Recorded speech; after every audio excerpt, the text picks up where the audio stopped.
really an urgency to do some teaching on the Holy Spirit. Now, that doesn't mean that no church is talking about it all the time, but every place that I've taught, even in my own chapel at my office, and we've got seasoned Christians there, they were like, this is exactly what I needed to hear. It brings a greater awareness that God, through the Holy Spirit, is with you all the time, and that He's not an it or an influence or a power, but a person, a divine person. We refer to Him as the third person of the Trinity. You need to know Him personally for yourself. But let me tell you something, when you come to know God, then you don't have to worry when you don't know what's going on. You can trust God, you can lean on Him, you can rely on Him. You are never alone. The Father sent Jesus, Jesus sent the Holy Spirit. And sometimes if you ask Him about something, what He tells you is not going to be as easy as what your friends tell you. But first of all, they don't know anything about it anyway. They just know partly. But the Holy Spirit of God is willing to teach you and to show you exactly what to do in every single situation. Then I think about what He says that He does in and through us. In Galatians chapter 5:22, here's what He says. He says, the fruit of the Spirit, that is, this is what He produces in us. See if it's in you. The fruit of the Spirit is love, joy, peace, patience, kindness, goodness, faithfulness, gentleness, self-control. He went to get out of a human body because Christ could only be in one place at one time. He was confined to His body. He went away so the Holy Spirit could come in His place and be everywhere at the same time. The Holy Spirit can be in your heart and my heart, and we may live 1,000 miles apart. He said, it is expedient for you that I go away.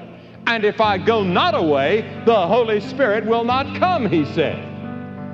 So He said, I have to go away so that the Holy Spirit can come and do His great work throughout the history of the church. So He said to them, I'm going away and I'm going to send you another. That is, the Holy Spirit will be your comforter. I'm going to tell you about this awesome asset that God has deposited within you to help you every single moment of your life, as much as you're willing to call upon Him, trust in Him, rely upon Him, believe in what He'll do for your life. I'm simply saying you have God, the Holy Spirit, living within you. And notice what Jesus called the Holy Spirit, helper. And we have the great, infinite, awesome, all-powerful helper living within inside of us, willing to give us direction and guidance and other help. What do you do when you go through difficult times? When you find yourself, maybe your back's to the wall, you don't know what to do. Who do you go to? Do you cry out to God? Probably do at some point.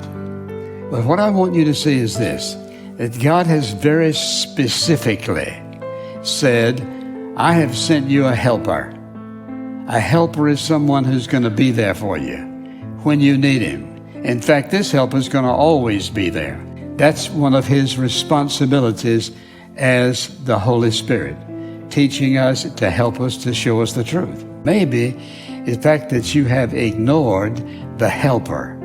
You've ignored the helper who wants to help you through someone else, give you something through someone else, help you in your occupation through someone else. He speaks through some other believer oftentimes to show us exactly what we need and how to find what we need.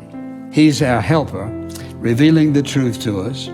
He's our teacher.